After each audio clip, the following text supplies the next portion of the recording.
Mateus 16, 18, está escrito assim: pois também eu te digo que tu és Pedro, sobre esta pedra edificarei a minha igreja, e as portas do inferno não prevalecerão contra ela.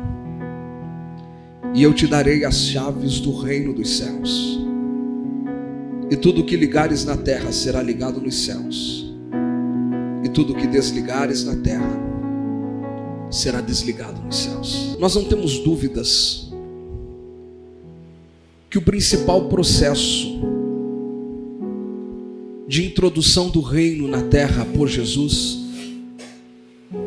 é um processo de recolonização, onde a proposta de Cristo como Deus, ao vir à terra pelo mistério da encarnação, foi trazer a extensão deste reino espiritual, reino metafísico, o reino dos céus, para entre nós, homens e mulheres. Este reino entre nós não era algo novo, pois desde o processo da criação foi este o propósito de Deus, que o reino espiritual exercesse influência intensa, direta, na regência deste reino natural. E o vínculo entre este reino espiritual e o reino natural está centralizado naquilo que o salmista chama de coroa da criação. Somos nós, os seres humanos. Deus cria os céus, como ouvimos ontem. Deus organiza o seu reino espiritual. Deus sistematiza o seu reino transcendente. Cria ordem, hierarquias, organizações. Estabelece principados. Estabelece potestades, seres com poder, para que no seu reino celestial exercessem as suas funções de acordo com o propósito da sua criação. Contudo, ele dá sequência criando também a terra de forma natural, física, geográfica, biológica, palpável, tangível. E com a terra, uma nova época, uma nova temporada, um novo reino, um reino natural. Contudo, não faria sentido para Deus, que criou um reino espiritual, depois criou um reino natural, desconectar estas duas realidades para viver em realidades paralelas, para viver em universos distintos, com linhas paralelas. O propósito de Deus era a conexão, a fim de que tudo que na terra está fosse reflexo daquilo que no céu foi desenhado. Que a terra refletisse a glória daquilo que era espiritual, pois tudo que Deus cria para que seja reflexo da sua glória. Nada na terra criado por Deus, nada na terra formado por Ele, não emite glórias a Ele. Tudo tem um propósito de o glorificar. Contudo, para que a espiritualidade e a naturalidade se envolvesse, um ser que possuísse essas duas naturezas precisava estar entre estes dois mundos, o mundo espiritual e o mundo físico. Como todos os seres da terra criados até o sexto dia foram criados da terra e pela terra, como nós vemos na narrativa da criação, quando em Gênesis a Bíblia nos registra que Deus dá ordem, irmã Givanete, à terra, para que a terra crie, para que a terra produza, para que a terra gere. Deus dá ordem às águas para que as águas gerem, produzam, irmã Hélia. Deus dá ordem à terra para que a terra se ornamente, se decore. São 3 dias de criação, céu, terra e água, e 3 dias de ornamentação, decoração, onde quem é responsável por essa decoração, sem sombra de dúvidas, pela palavra de Deus, é aquilo que Ele havia criado, como aquilo que Ele dá ordem para criar, a terra, a água, aos ares, são criações vinculadas a estas origens primárias, estão apenas apenas ligadas à terra. Os belos animais que nós conhecemos, as belas plantas, os belos peixes, os segredos mais exóticos do mar estão vinculados única e exclusivamente à terra, porque são gerados da terra, para a terra e pela terra. Por isso seria impossível uma conexão entre aquilo que é espiritual e aquilo que é natural, por aquilo que só a terra produz. Para tanto, Deus precisava criar um ser onde estes dois mundos convergissem, onde estes dois mundos se encontrassem. E para que estes dois mundos se encontrassem, este ser precisava ter duas naturezas. Neste processo de criação, ele faz uma reunião. E eu imagino as reuniões da Trindade Santa: Deus Pai, Deus Filho, Deus Espírito. E a conversa é: o que faremos a partir de agora? Alguém responde: façamos o homem a nossa imagem e semelhança. Este fazer o homem não é apenas criar algo novo, mas criar alguém que comportaria este elo de ligação entre aquilo que é espiritual e aquilo que é natural. Diferente de todas as obras criadas no processo da criação, que foram criadas pela sua palavra, este ser recebe a impressão digital de Deus, pois Deus resolve descer do seu trono de glória, pegar um pouco de terra na sua mão e começar a modelar alguém que governaria sobre tudo que foi criado. Ele termina a composição deste ser tão belo que está sentado do teu lado, que depois de passar esse perfume, secar o cabelo no secador, ficou mais bonito ainda. O irmão Valdeci está feliz porque ele não precisa passar o secador no cabelo. Não só ele, né? Nossa igreja é a igreja dos carecas. Deus é tão bom que trouxe até o irmão Pedro para se sentir em casa aqui, viu, irmão Pedro? Só os carecas digam glórias a Deus. Eu espero que o pessoal das redes sociais estejam ouvindo o entusiasmo da nossa congregação.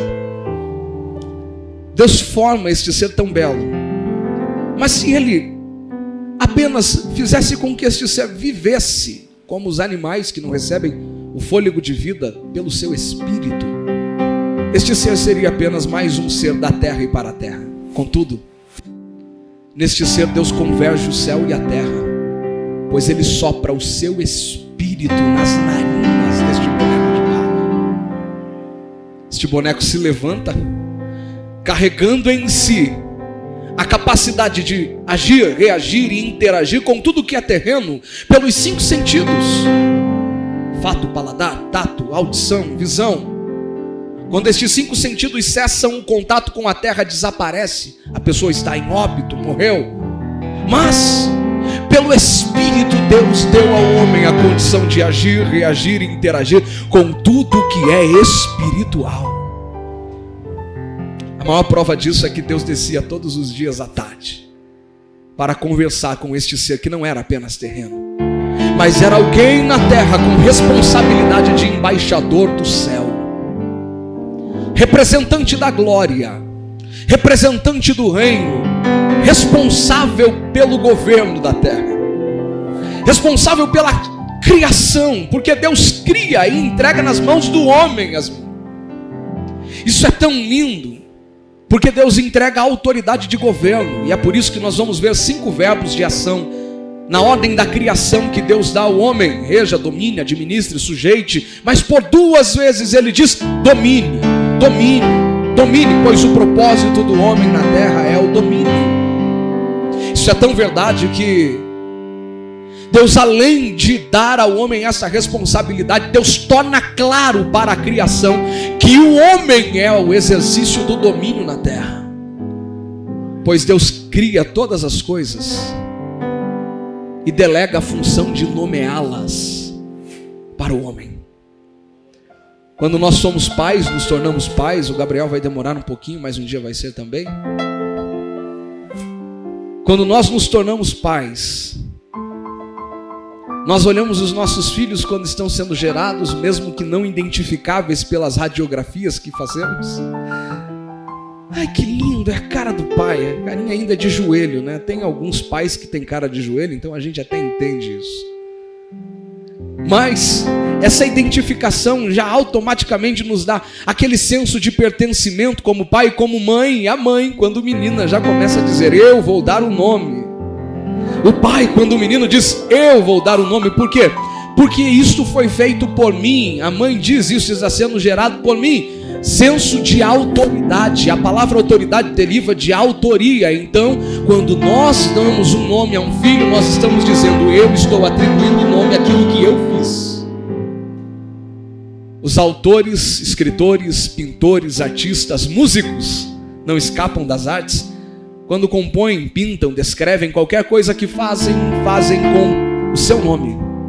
Porque aquilo é de sua autoria, por eles foi criado. Deus cria todos os animais da terra. Olha para o homem e diz, eu não vou dar o nome para eles.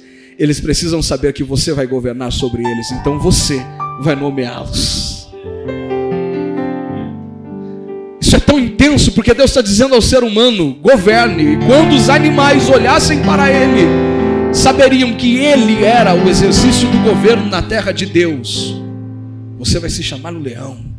Mas não foi você que me criou, não importa, o Criador me deu poder sobre você. Eu governo sobre você. Eu rejo sobre você. Este era o reino, um reino de domínio. E a autoridade do domínio vinha exclusivamente sobre este vínculo entre céu e terra. Contudo, este vínculo precisava estar intensamente alinhado para que o governo perpetuasse. A bênção de Deus para a vida do ser humano estava vinculado ao cumprimento destes mandamentos, destas ordens. Afinal, esta aliança política entre reino espiritual e reino natural era uma aliança de reciprocidade, como toda aliança que Deus faz, Watson. Deus nunca faz uma aliança aleatória. Deus nunca diz para alguém algo que não precise de uma resposta. Deus nunca faz uma promessa que não exige uma atitude. Deus vai olhar para alguém e vai dizer, eu irei te levantar, eu irei te encher, eu irei te usar, eu farei através da tua vida, as tuas mãos operarão milagres, você será um instrumento nas minhas mãos. Porém, você precisa me buscar, ouvir a minha voz, obedecer a minha palavra e servir-me. Muitas pessoas se equivocam na expectativa de que as coisas venham aleatoriamente com facilidade e não cumprem os princípios. E quando os princípios não são cumpridos, as promessas não se cumprem. Promessas são respostas de atitudes.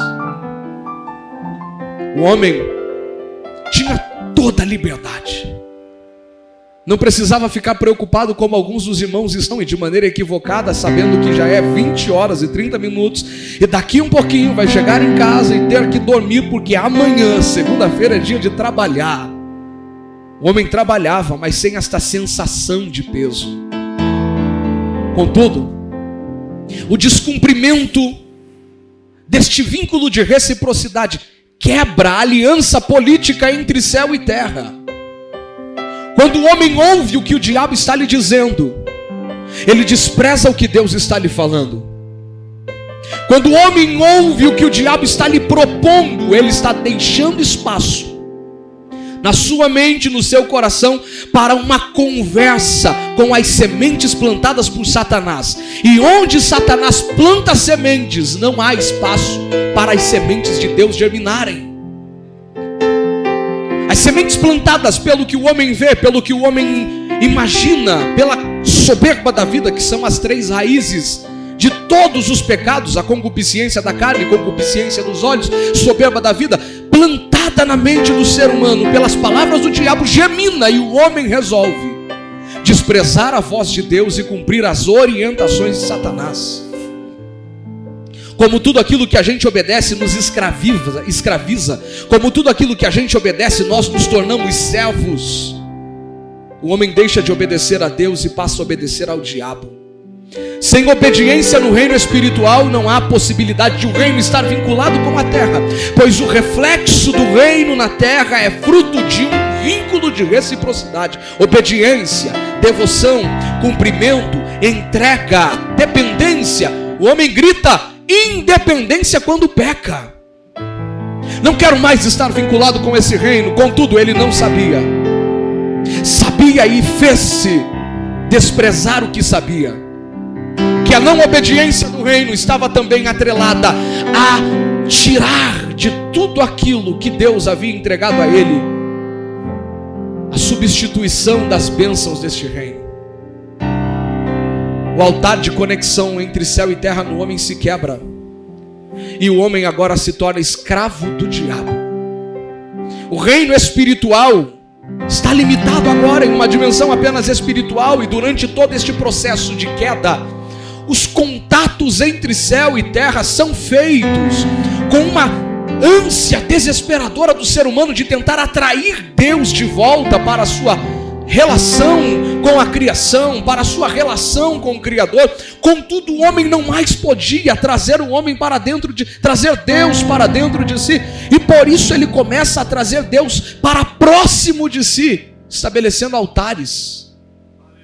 Já que Deus não pode entrar em mim mais, já que Deus não pode se relacionar comigo mais, já que Deus não pode estar entre eu mais e aqueles que comigo estão, eu vou construir um altar para ver pelo menos se Deus tem a misericórdia de descer próximo a mim. Os altares eram um ato desesperador do ser humano de tentar atrair a presença de Deus para próximo de si, porque Deus não mais podia habitar nele. Altares são construídos durante toda a antiga aliança, com a proposta de que o homem ao menos pudesse ter a certeza: Deus recebeu algo que eu fiz, tendo em vista que Deus já não está mais me recebendo. Um vínculo quebrado implica numa inimizade gerada. O homem e Deus se tornam inimigos, e uma condenação havia sido sentenciada: quem pecar morrerá. O juízo estava sendo cumprido dioturnamente, o homem enfrentando as consequências do seu pecado, até que Deus resolve inverter o quadro desta maldição. A terra que foi criada para frutificar, gerar e produzir sem dores de parto, a terra que foi criada para oferecer as mais lindas produções sem espinhos e abrolhos, foi ferida pela maldição. Espinhos e abrolhos foram gerados. O homem passou a produzir pelo suor do seu trabalho. As mulheres passaram a viver com dores de parto para dar continuidade à sua história. Um sofrimento, uma dor, uma angústia gigantesca. A escravidão dominando a mente e o coração do homem pelos instintos pecaminosos gerados pela obediência. Aquele que peca, aquele que havia pecado, o pai da mentira, o seu algoz, o diabo. Com isso, o homem a cada dia mais sofria este distanciamento. Contudo, a queda do homem não foi algo inesperado no projeto de Deus. Havia um plano no coração do Criador. Deus não foi pego de surpresa quando o homem peca. Deus não coça a cabeça como eu e você fazemos quando enfrentamos situações inesperadas, olhando para quem conosco está dizendo: por isso eu não esperava, eu não imaginava que isso iria acontecer. Talvez o diabo estivesse olhando para Deus dizendo: eu derrubei, e Deus sorrindo: eu sabia disso. Como assim? Eu venci aquilo que você criou. Contudo, a queda do homem já fazia parte do projeto de Deus, pois uma resposta para a queda já havia sido criada antes da fundação do mundo. Essa resposta se chama Jesus. Já que entre os homens não havia mais a possibilidade de remissão, porque todos estavam debaixo do pecado, para que este vínculo fosse restaurado, alguém que não estivesse sob a jurisdição da condenação, do pecado, precisava vir à terra.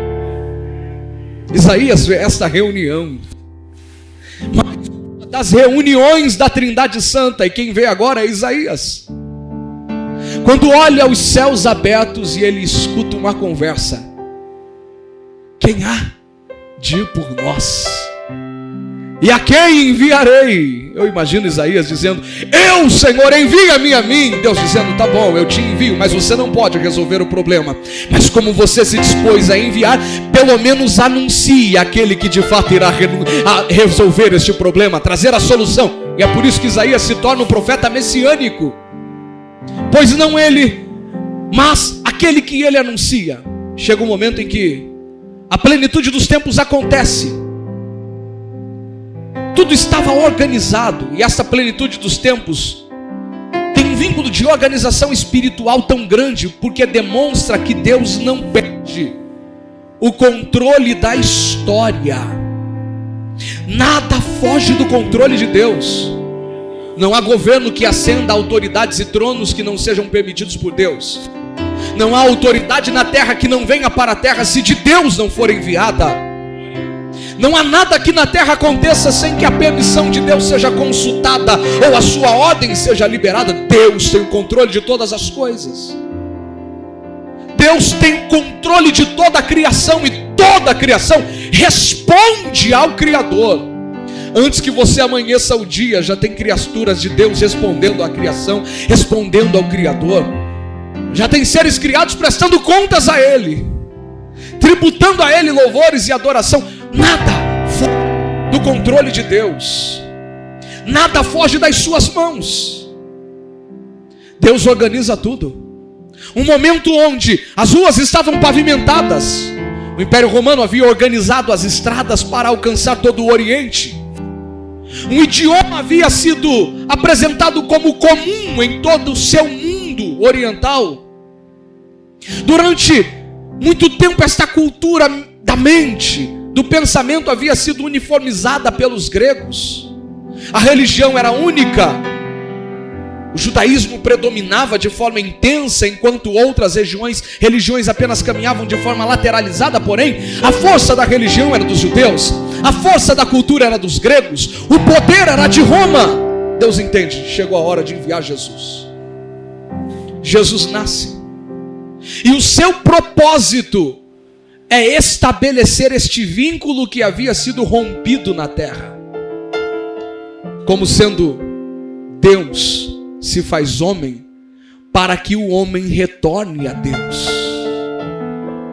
São 3 anos e meio de ministério, e a principal mensagem que ele anuncia é: chegado o reino dos céus. São 3 anos e meio, e o que ele mais ratifica na terra é que a possibilidade entre céus e terra se fundirem estava sendo trazida de volta. Entre tudo aquilo que o homem um dia experimentou e se perdeu, e Cristo estava novamente essa possibilidade de redenção e remissão. O que Cristo faz durante 3 anos e meio, então, é um período de recolonização da terra. Ele apresenta princípios do reino, verdades do reino, valores do reino, pensamento do reino, cultura do reino, para mostrar que a partir daquele momento um novo ciclo estava começando, onde o homem não mais agonizaria. A distância entre o Criador e a criatura, onde o homem não precisaria mais passar um dia da sua vida sequer sem se consultar com o seu Criador. E agora não mais apenas na viração do dia, ele poderia em qualquer lugar, em qualquer hora, em qualquer momento, de manhã, de tarde, de noite, em espírito e em verdade, seja no templo ou no monte, poder estar próximo de quem lhe criou. Este processo de recolonização traz o reino para a terra. E é isto que Jesus faz. O ingresso para o reino precisava ser comprado. Quem foi condenado precisava ser culpado. A lei precisava ser executada e a sentença tinha que ser feita. Porém, a culpa de condenação, que não recaía sobre os ombros de Jesus porque ele não havia pecado, ele abraça, coloca sobre os seus ombros. E mais uma vez Isaías aponta o que ele faria e o faz. Ele toma sobre si todas as nossas dores. O castigo que nos traz a paz estava sobre ele. Ele foi ferido e humilhado pelas nossas transgressões. As pessoas o reputavam como castigado de Deus. Ele não tinha beleza para que as pessoas o desejassem, mas Ele abraça a nossa condenação, fazendo bem há mais de 33 anos, curando quem a medicina não curava, abraçando quem as famílias não abraçavam, acolhendo e criando esperança para quem estava desesperançoso, olhando nos olhos dos rejeitados e dizendo: me segue, porque eu te abraço, vem comigo, porque eu tenho uma esperança nova para plantar no seu coração, salvando quem estava debaixo de condenações. Quando pedras estavam postas, prontas para serem lançadas, Ele entrava na frente e dizia: se ninguém aqui pecou, então atirem pedras. Mas se pecou, ninguém atira. Ele mudou a cultura, a vida e a história de pessoas. E com tudo isso, Ele carrega as nossas dores. E as pessoas gritam por não entenderem que a sua proposta era única: trazer o céu para a terra. Quando expostos diante da decisão entre escolher Deus na terra e os deuses da terra, diante da multidão, Jesus ouve o grito: nós não queremos reis, nós não temos reis senão César. Desprezam este vínculo. Só que para que este reino fosse estabelecido na terra, Jesus nunca contou com as multidões. Para que o reino se manifestasse na terra, nunca foi parte do plano de Deus que a multidão gritasse: nós queremos Jesus e não queremos Barrabás, nós queremos Jesus e não queremos César, nós queremos Jesus e não queremos Pilatos. Não, Jesus sabia que para que o reino fosse plantado, Davidson, precisava de apenas 12. Nem que os 12 não dessem certo, se tivesse 11 seria o suficiente para que o reino inundasse a terra. Ele gasta 3 anos e meio formando 11, mostrando para estes 11 o que era o propósito do reino. E em um dos momentos de conversa com estes 11, 12 entre eles, 11 que efetivaram este processo de colonização, Ele instaura a embaixada do reino na terra. Em uma conversa com os seus discípulos, Ele pergunta para eles: o que eles estão dizendo ao meu respeito? Os discípulos respondem: as pessoas estão falando que o Senhor é isso, aquilo outro. Contudo, Ele reverte a pergunta e pergunta agora para eles: e vocês, o que vocês estão dizendo que eu sou? Os discípulos olham para Jesus e dizem, pela boca de Pedro: tu és o Cristo, o Filho do Deus vivo. Pedro entendeu que ele estava trazendo o reino. Pedro compreende o que Jesus estava fazendo, quem era Ele. Jesus olha e diz: Pedro, você acertou. E foi o céu que revelou isso para você, não foi a carne nem foi o sangue. E sobre essa afirmação, qual? Que eu sou o Cristo, o Filho do Deus vivo, sobre mim eu edificarei a minha embaixada na terra. A palavra igreja que Jesus utiliza já era conhecida da cultura onde Jesus estava há pelo menos 100 anos antes que Jesus viesse. A palavra igreja, fala de uma ação grega chamada eclésia, ação de sair para fora, está vinculada a um grupo de pessoas que saíam para governar, um grupo de pessoas que saíam para tratar de governo, de liderança, para tratar de futuro, para tratar de sociedade, de cultura, para tratar de convivência social. Logo, a palavra igreja estava muito vinculada a uma ação política. O que os discípulos não entendem, até o momento em que Jesus derrama o seu Espírito na terra, é que esta ação política não era uma ação política natural, mas uma ação política entre céu e terra, onde o céu exerceria governo sobre a terra. Jesus está dizendo para os seus discípulos: eu estou inaugurando uma nova temporada, eu estou iniciando um novo tempo, onde o reino espiritual, o reino dos céus, será acessado na terra, e eu estarei na terra embaixadores para atraírem o reino para cá.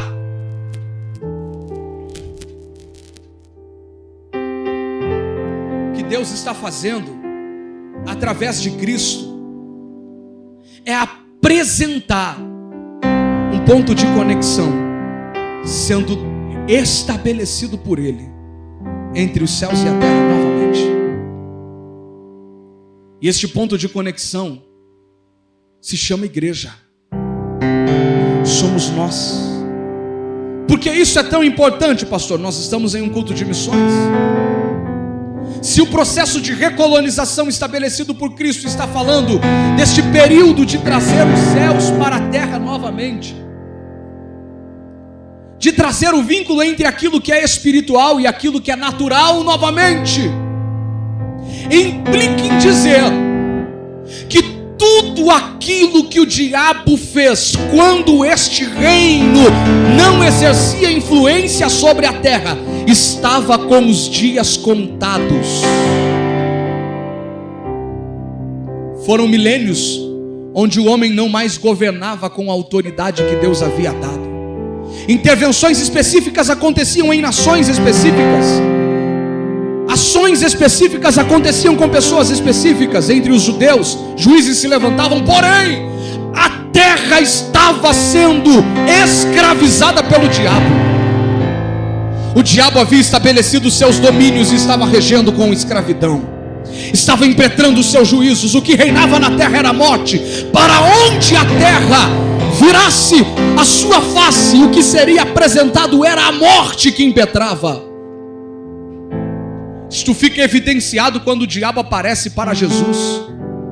A primeira vez que o diabo aparece para o ser humano, aparece no jardim, porque o ser humano estava sob o governo de Deus, e onde Deus governa a vida. A segunda vez que o diabo aparece para o ser humano, aparece para Jesus no deserto, porque a terra estava sob o governo do diabo.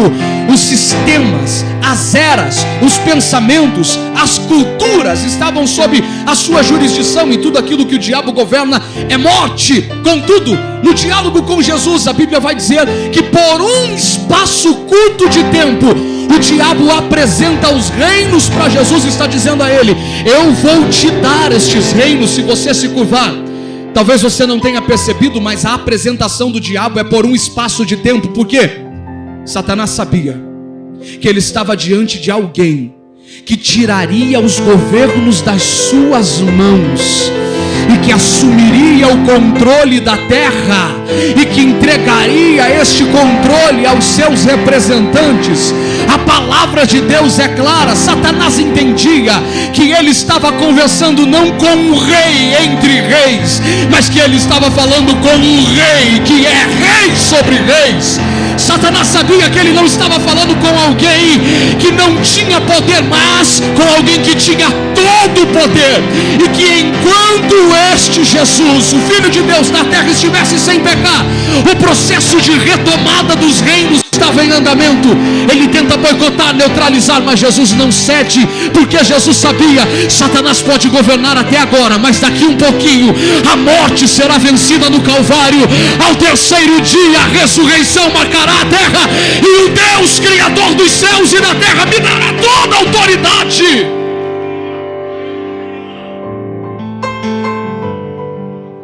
Dentro deste processo, Deus cria uma embaixada na terra, recruta embaixadores para acessarem todos os lugares que o diabo já dominou,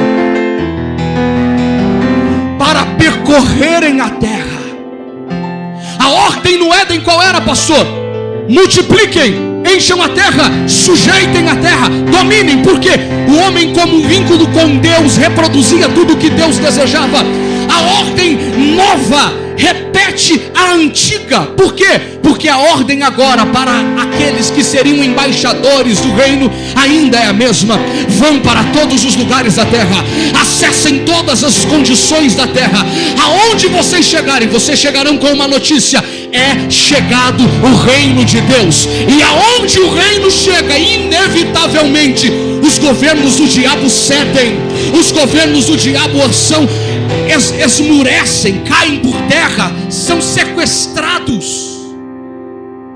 Aqui eu finalizo mostrando que há uma responsabilidade sobre cada um de nós, Pois cada um que nos ouve nesta noite foi levantado por Deus para ser embaixador na terra. Se você entender o que eu estou dizendo, eu convido você a compreender que você não está apenas em um culto. Esta é uma reunião de embaixadores. Há uma ordem de Deus sobre nós. E a ordem de Deus é para que onde nós cheguemos, o reino chegue conosco. Onde nós acessemos, o reino acesse também. O reino se expanda também. O reino alcance também. É um propósito de Deus para neutralizar todas as ações diabólicas que Satanás governou, implantou, apresentou, onde ele plantou, para que nós acessemos. E Deus me deu uma palavra profética para esta noite.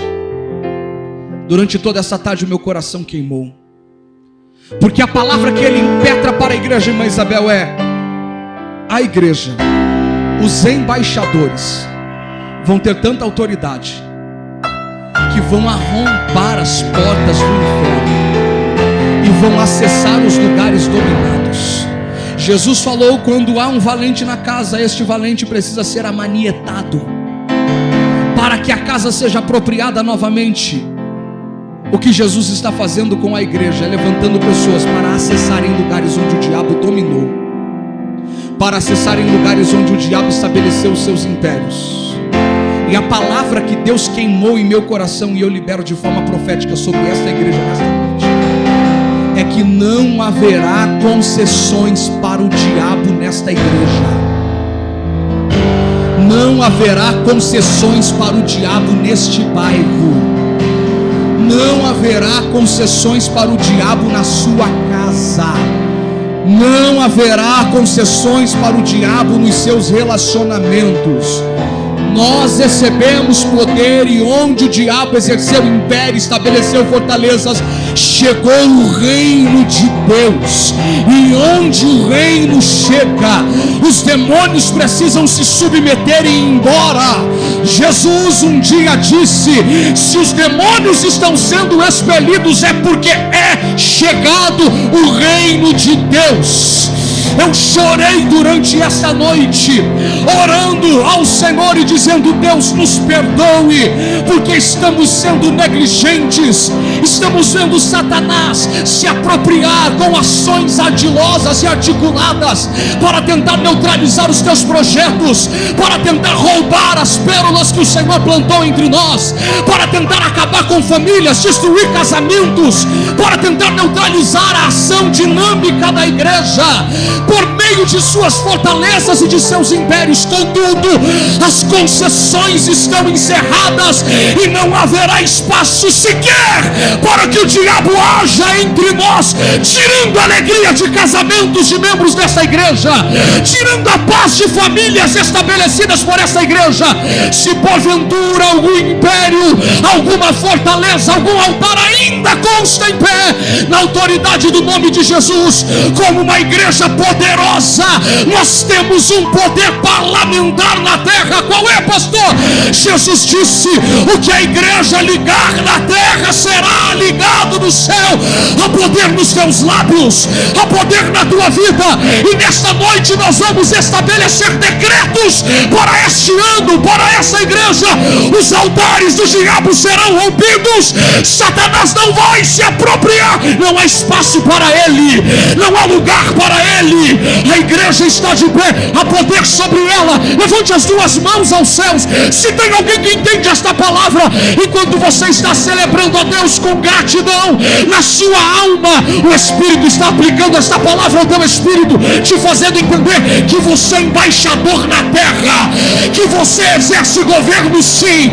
Deus te deu poder, e não foi para dialogar e dizer: Satanás, eu deixo você ficar aqui desde que você não me incomode.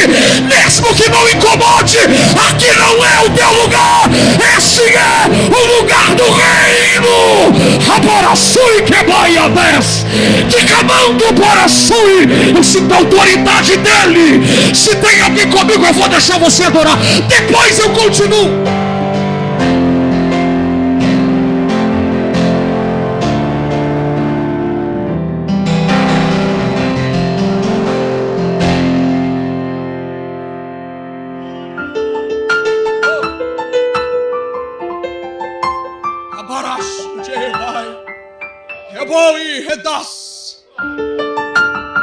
Temos sido negligentes.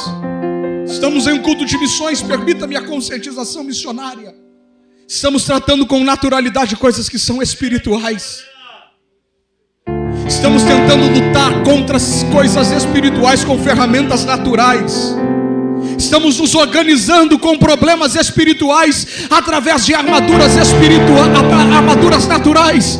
O diabo minando casamentos, o diabo minando relacionamentos, o diabo minando as ações de Deus entre nós, nas nossas casas, nas nossas famílias, o diabo agindo em áreas financeiras, o diabo agindo em áreas espirituais, e nós dizendo: não, isso a gente resolve, a gente consegue conversando, a gente consegue ajustando, a gente consegue se relacionando. Não, e é isso quando a gente para resolver, porque muitas são as vezes que nós vamos empurrando com a barriga, deixando para ver onde vai, deixando para perceber até onde está, e quando a gente para perceber, já acabou tudo. O que Satanás fez de forma ardilosa, roubou a vida de um, destruiu o casamento de outro, aniquilou a empresa de outro, a igreja esmurecendo com os bombardeios do diabo, e a gente percebe aquilo não era natural, era espiritual, aquilo não vinha da terra, vinha das regiões espirituais.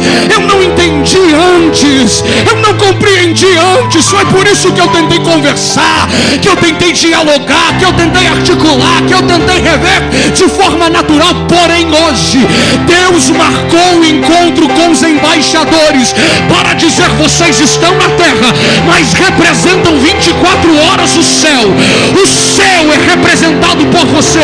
Satanás luta para tentar parar, neutralizar, e nós nesta noite estamos nos posicionando dizendo: Satanás, nós estamos nos apropriando das armas da nossa milícia. Elas não são carnais, elas são espirituais, elas são poderosas em Deus para desfazer todas as fortalezas do diabo.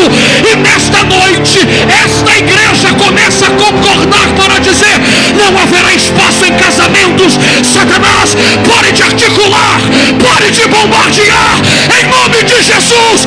Este casamento é blindado pelo sangue. Satanás não vai causar vergonha na igreja. Esta igreja é blindada pelo sangue. Nós damos ordem: saia em nome de Jesus, saia em nome de Jesus. O reino de Deus está na terra. Aonde estão os representantes do reino? Receba esta glória agora, receba esta autoridade agora. Eu vou deixar você receber. Adore, adore, adore. É para quem tem glória, é para quem tem aleluia. Os que falam em línguas estranhas, entrem na guerra comigo agora. A igreja militante não está parada. Comece a marchar agora, agora. Eu vou deixar você adorar. Hoje você está saindo daqui com autoridade. Hoje nós vamos fazer algumas alianças aqui, pois Ele nos deu poder e Ele nos disse que o que nós ligarmos aqui na terra será ligado no céu. Além de te despertar e me despertar para entendermos que estamos em uma batalha espiritual, Deus agora está dando autoridade para nós.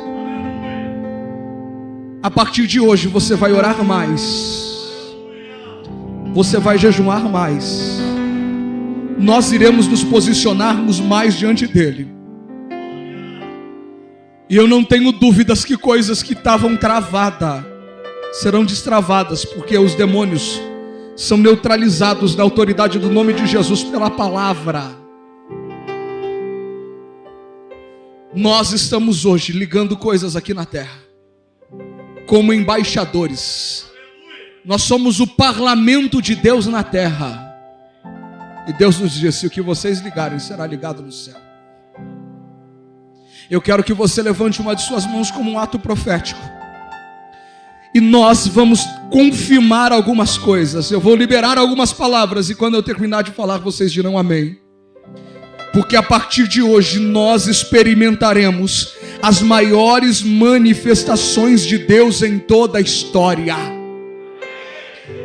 A partir de hoje nós prepararemos e pregaremos Cristo em nosso bairro, em nossa cidade, em nossa casa, em nossa nação, porque somos representantes do reino, e onde a gente chegar, o reino também vai chegar. Nossa casa é uma embaixada do reino de Deus na terra, e os nossos serão embaixadores também. Nenhum dos filhos desta casa se perderá, porque nós não abriremos mão daqueles que Deus nos entregou. As pessoas das nossas famílias serão alcançadas pela salvação, porque nós somos dispenseiros da graça e levaremos graça até eles.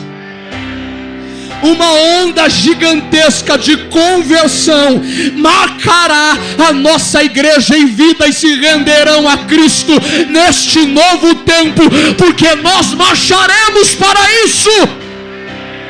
A miséria, a escassez, a pobreza será erradicada do nosso meio, e uma onda de abundância e prosperidade abundará sobre a casa e a família de cada um que aqui está. Este ano viveremos o maior despertamento espiritual de Santa Bárbara e de toda a história da igreja. Nós nos colocamos à disposição de Deus para sermos e fazermos o que Ele quiser, sem que nós tenhamos medo ou avaliemos as circunstâncias. Se Ele pediu, nós vamos. Se Ele falou, nós faremos. Se Ele quer, estamos aqui. Se isso é verdade o que você disse, eu quero que você fale com Ele, eu quero que você expresse a Ele qual é o teu desejo a partir de agora, porque Deus está te visitando esta noite. Deus está te visitando esta noite.